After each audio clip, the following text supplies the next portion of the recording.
Hello, hello, hello. Hi. What's good, everyone? Um, Today we have another very special guest. We have photographer, filmmaker, graphic designer, educator, the wonderful Miss Nasya Jenkins. How are you today? Hello. I'm very tired today on this very cloudy Monday, but I'm overall doing pretty good. How are you? I'm doing well. I'm doing well. I got a lot. I was very productive today. We love that. Yes, yes, yes. All right, all right. So we're just gonna jump right into it. We want to learn a little bit about you and what qualities you bring to Guideline and things like that, and your just creative background. Okay, getting existential today. I love it. All right, first question. What part of Philly did you grow up in? Because you're from Philly, right? I am from Philly. Okay, okay. My parents were separated, so I kind of grew up in multiple different places in Philly. I usually just like to tell people I'm like just from Philly because they'll just be like, "Oh, what part?" And I'm like, "Ah," but mainly, I would like to say I grew up in like the Uptown area of Philadelphia and like North Philly. Like those are the two most familiar places that I know of in my childhood. Like my childhood. Okay, okay. So which one would you claim is like the favorite? Because I'm from Uptown, so I mean, um, I might I gotta see which one you want to choose as your favorite part. Favorite? I don't. Okay, I wouldn't. I don't know if I'll call it my favorite, but like the most manageable was Uptown. It was really like nice and quiet. The people there are kind of like 50-50. They're either like really nice or like super mean for no reason. But like I said, I think the quiet part is like the best part about it. Even though like living in like North with my dad and everything, it was always like something to do in North. Like you can look out the window and see like a carnival up the street, or like just something wild. Like I will always be like, Dad, can we go there? And he'd be like, let me think about it. And I'm like, okay. But yeah, kind of torn between the Okay, two. okay. So how does your experience growing up in North Philly or Uptown or both? How did that shape the way you create and what you document? Um, well, definitely like I said, like I'm just a really good mix of both. Like I kind of had to adapt to being both. Like I would go to school uptown and like that's like really I wouldn't call it prissy, but it's like, proper, whatever, and it's like real clean around there. But like with North Philly, it always kind of got a little grimy. Like, people was just like real in your face and like, they let things be known, and that's something that I really appreciate about North Philly. Like it kind of gave me like my voice for real, just like learning how to talk to people and learning how to defend myself. But with Uptown kind of gave me my class and my manners. Like, and as far as like shooting, I feel like I always apply like these really weird, like soft, like really feminine looks to very grimy and like just hard things. I don't know. It's really weird because like I have like a secret love affair with graffiti, and I also love ballet. So it's just like putting those two things together. It's just like wild, but I make it work. Oh, have you done like graffiti or ballet? Like, is that something you also partake in as well? Or is it something you just admire from afar? I vicariously live through dancers because like I have no coordination. Like I have rhythm, but like trying to like learn choreography is just not for me. But as far as like graffiti goes, I love graffiti. I've tried to participate. I tag on like, trains here and there. I don't know if I should say that out loud. But I've kind Allegedly, allegedly. of record. But I've kind of turned my love into graffiti, love of graffiti into calligraphy basically, and I've kind of just gotten Mhm. really sharp with like whips and like flows, flows and things like that, and yeah, like I kind of like I said, I just kind of like mix it all up and kind of put like that girly spin on it. But I've also shot a few dancers. Shooting dancers is always fun. It's a really big challenge because like shooting like live action stuff is always like so weird. But once you get it down packed, like getting that one picture where it's just like you got the pose, you got the face, everything's in focus, and it's like I did that. So yeah, shooting dances is always fun. Okay, okay. What area in Philadelphia do you like shooting the most? um, do I like shooting the most? Like, if you got a photo shoot, this is the Or area I prefer go-to to go place? shoot in. Oh man. Well, right now my If like, do you enjoy? No, sorry. no, that's cool. But right now my go-to place for shooting, like since it's super easy and kind of really diverse for real, is Fairmount Park. Fairmount Park is flipping huge. Mm, And like every time I tell somebody to meet me at Fairmount Park, they're like, which part?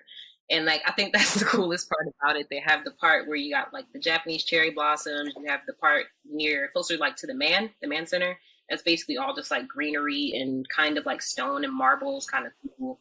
And then there's also just like different parts to Fairmount Park that I haven't even seen yet or I haven't even shot in yet that I just roll past sometimes that I think are really awesome.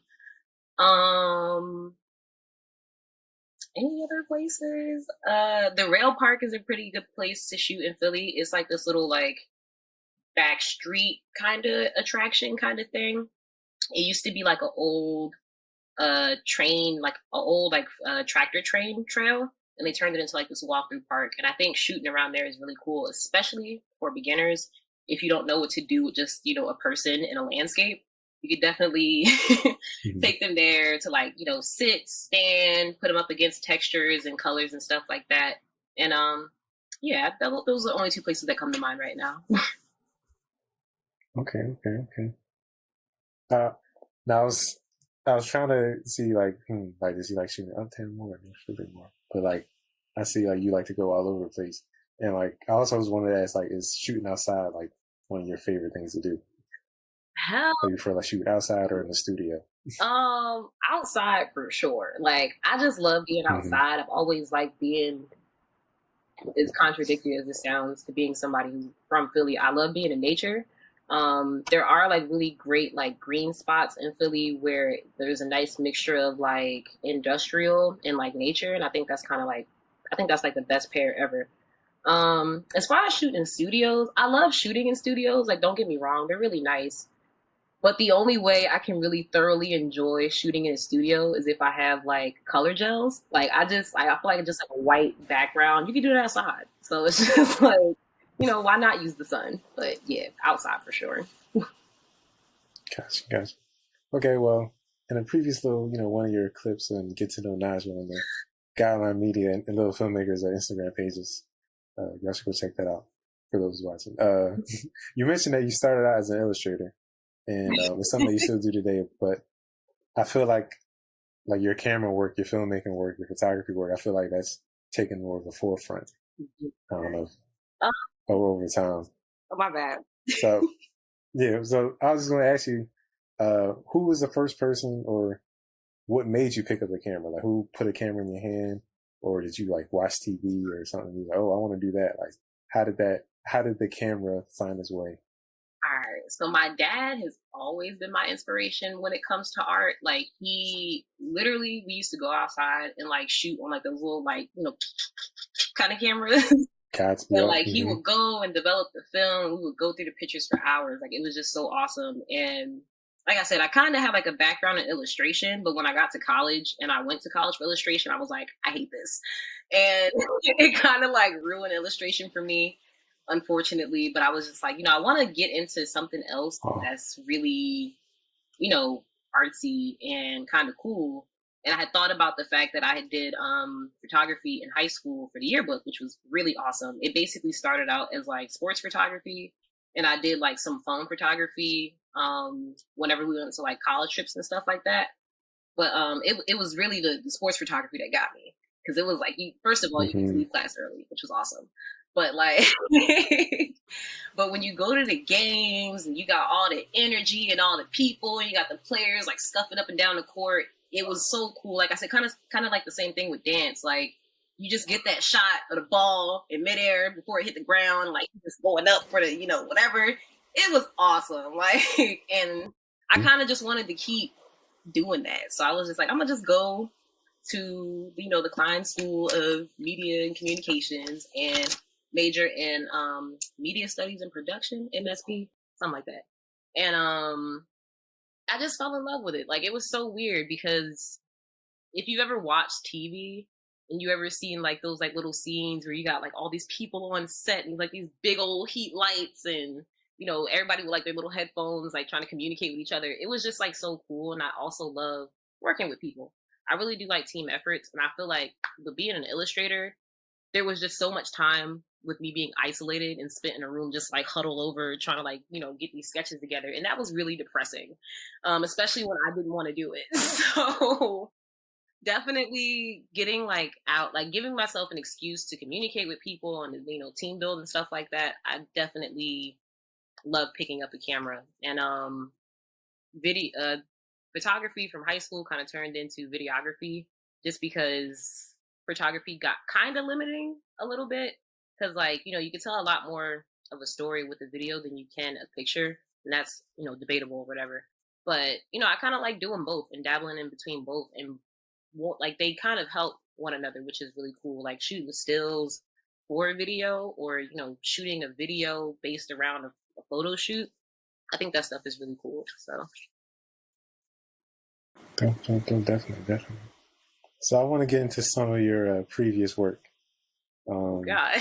I was going over things like based on your previous work and just like some works you've done, Foolproof Shooter, The Digital Divide, and Essential Talk.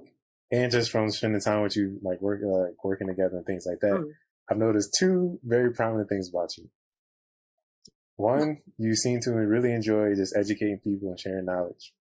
And two, like you go hard for Black women. Like, that's like, yeah, man. Like word. That's like your thing. So, for our first question is, where did this passion to teach? Where did that come from?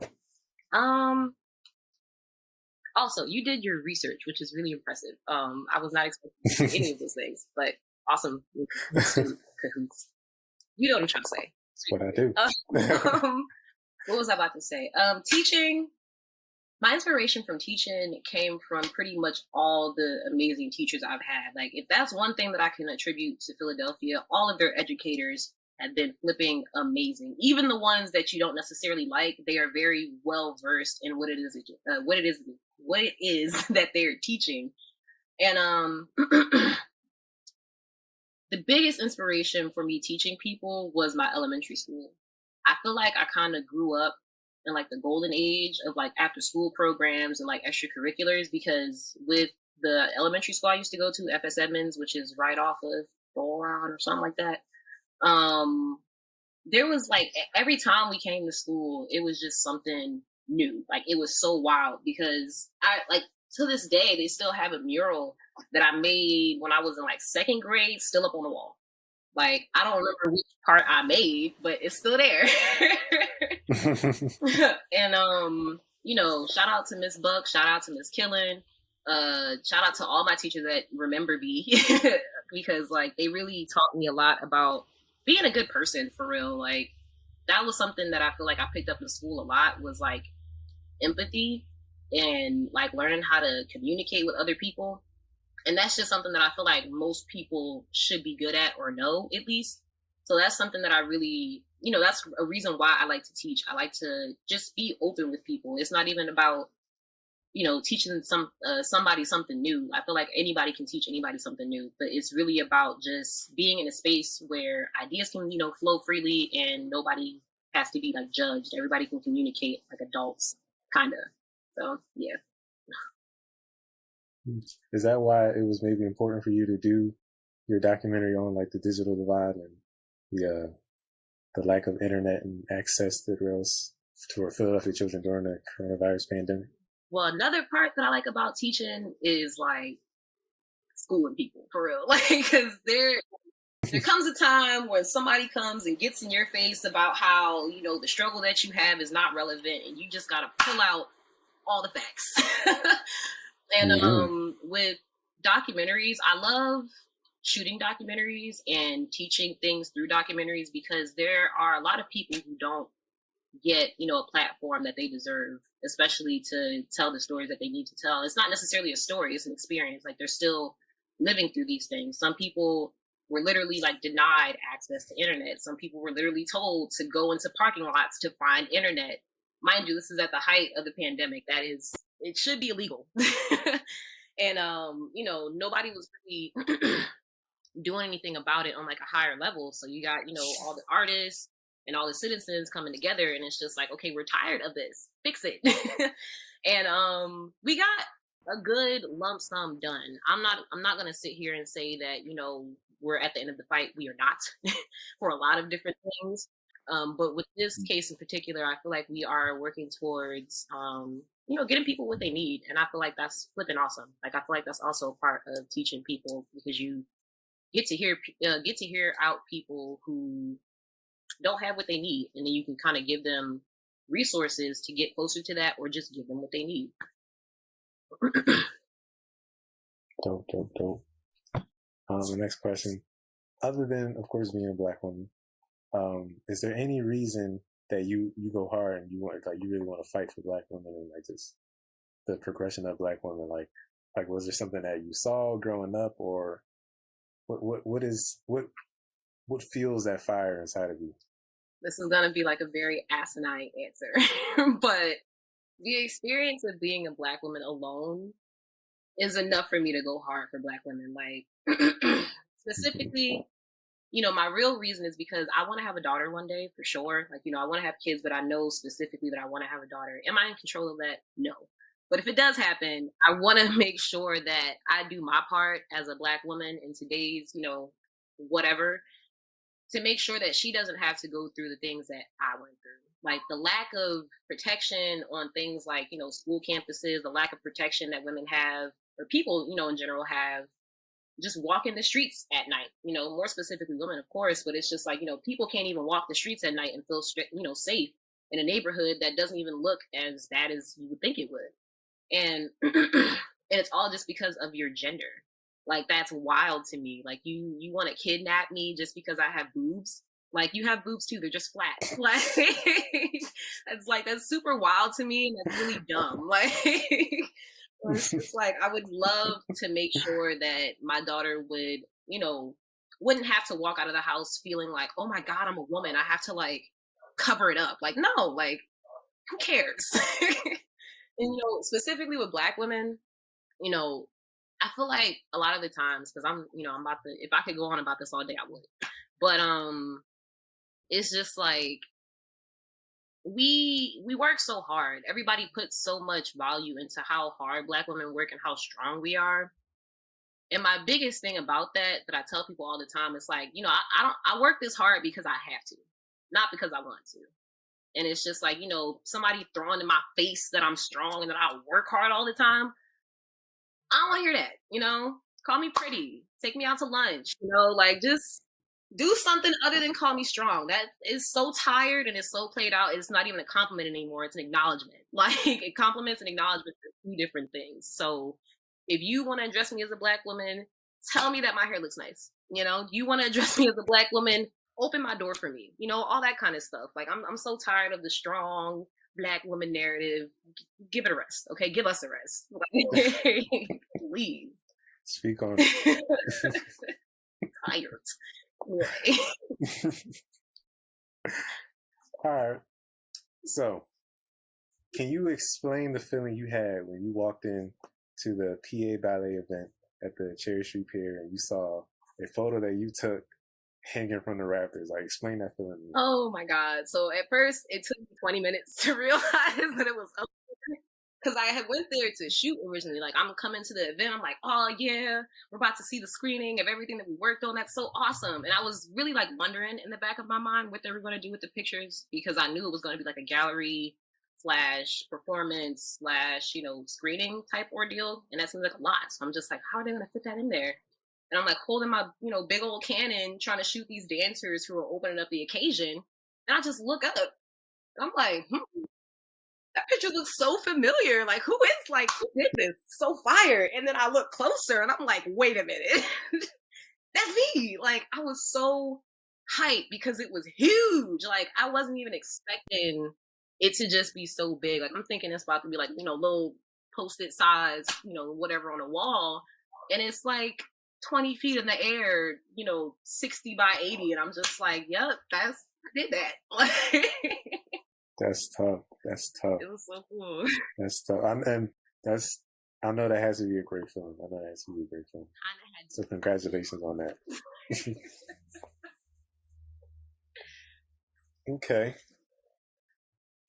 For those who have not attended a workshop Wednesday yet, what should they come, like, why should they come? And two, what can they expect to see coming up on Workshop Wednesday, open up to the world? Well, to kind of just give an overview of what Workshop Wednesday is, Workshop Wednesday started out as a reason for me to get out of the house. I had this great internship and it had all these great people, and I'm just like, well, when am I going to meet these people? So I wanted to speed it up, and I started Workshop Wednesday. I was like, I want to, just get people in front of my face, because like at that point, I had just been behind my laptop for like 6 months, and I hated it. So it started. I called it a professional and personal development session, where you just come in, you just learn different things about different art mediums. Specifically with me, it was me teaching visual art, like visual art. What's that? Visual art lessons, basically. So I gave a lesson in Lightroom. I gave a lesson in documentation discourse.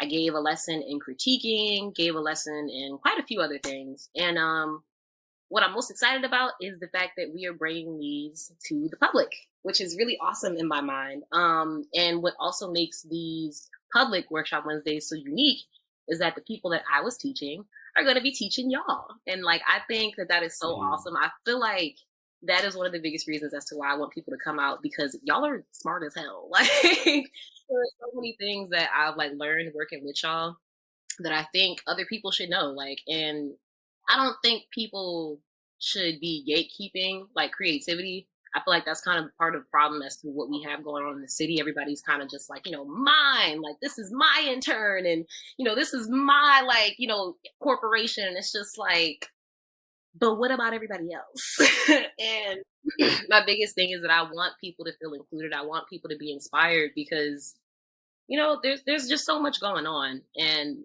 right now is like the best opportunity for you to learn. Right now is the best opportunity for you to grow, and right now is definitely the best opportunity for you to just start stuff. Like, you don't even necessarily have to finish it, but definitely get your ideas out while you can. And we are going to be having, I want to say, 2 different kinds of art mediums in this Workshop Wednesday. We're going to have 2 photographers, both myself and Julian, which is going to be really fun. And we have a creative writer by the name of Matthew. I'm kind of a sucker for his writing. His writing is really great. You should check out his article on the Lil Filmmakers website. And shameless plug. And yeah, so we have a creative writing workshop, we have a Lightroom workshop, we have a Photoshop workshop, and all these things are going to be not only public, but they're also going to be interactive, and you guys are going to be able to walk away with a few things. So, come out, please. It would mean the world to me. Dope. All right. If younger Nasya with a little sketchbook and pencil could talk to 2021 Nasya, what would she say? And what would 2021, what advice would you give to smaller Nasya? Well, for real, if I always go back to 8-year-old me. 8-year-old me was like, it was like 13-year-old me, but like real raw, like just like without boundaries, eating cake all the time and doing whatever I want. And at 8 years old, I'm pretty sure if she had walked through my apartment door right now, she's gonna be like, girl, you got an apartment? Like, what is this? How did you get this? And I'll be like, girl, hard work. Hard work, quite a few tears, and a lot of good friends, a lot of really great friends. And I don't know, I feel like she would just be so bewildered, because like, of course we loved art, but I didn't think art would go this far. I thought I would have like a desk job as like a secretary or something, and now I'm damn near doing art full time, which is like a dream come true. Hey. If I could give my little me, some advice, as well as other little persons, definitely learn how to say no. Like growing up in college, I got sucked into that yes and narrative. I was like, "Yep, live my life to the fullest. I ain't never saying no," and that's just not. That's not how that goes. I would be like, yes and with boundaries. Definitely know what your limits are. What else? Be you all the time. Like there is no reason to like censor yourself for people. Specifically like with jobs, like I know people talk about code switching a lot of the times. And yes, I do, primp up, how I am sometimes for certain people, but I'm never anything less than myself. I'm very loud, I'm very expressive. I wear colored hair all the time. I love big, bold colors. My ears are stretched. I'm not hiding my piercings ever again. So it's just like, I got tattoos, I got piercings, my ears are stretched, and I wear colored wigs all the time. And yet I still have everything else that I wanted. So, if that's not a lesson to stay true to yourself, I don't know what is. And when you get older, little me and all the little persons, definitely stick to a routine. Sleep right, eat right, drink your water, and get some outside time. And if you can't do that, definitely just do whatever you can do to make yourself happy for sure. That is something that I wish somebody would have told me a long time ago instead of feeling guilty about things that I could not change. So that's some good advice. Thank you. Had to learn it myself. All right. So what's next for Nasya Jenkins? What can the people expect? Man, well, Workshop Wednesday is definitely coming up. I'm actually in the midst of working on I guess I can call it my first narrative film. I've written a few narrative films, but this will be my first time shooting one. Won't take a little minute, so, don't expect it like next month or nothing, but, it is something that I'm definitely working on and I'm excited to work on. I have to get my apartment together first if I want to shoot anything, but, definitely a lot of behind the scenes work for myself. I want to start revamping my Instagram a lot more and kind of just giving my other mediums such as graphic design and videos a little bit more of center stage on my page. So, look out for that. Make sure you're interacting. I think that's it for real. A lot of times I'm just like super low key with things. I kind of just drop it on people. I'm trying to get out of that habit. So no, I feel that because I feel the same sometimes. I'll be like, just here, just take it. It's like out of nowhere. Is there anything else you want to add, like social medias, YouTube channels, anything like that? I'm working on a YouTube channel, getting there. But my Instagram is ntj.photography. Anything else? I don't really have much else. I don't really like social media like that. Also good, I feel that. So keep an eye out for that in my bio. So yeah. Okay. Well, that's all the questions I have for you today. And thanks for sitting and chatting. I think you gave some great answers. Definitely gave some great advice for not just little people, just for people in general that people should follow. Yeah. So, like I said, thanks for coming out. This has been Guideline Media and Nasya Jenkins. All right. Peace out, y'all.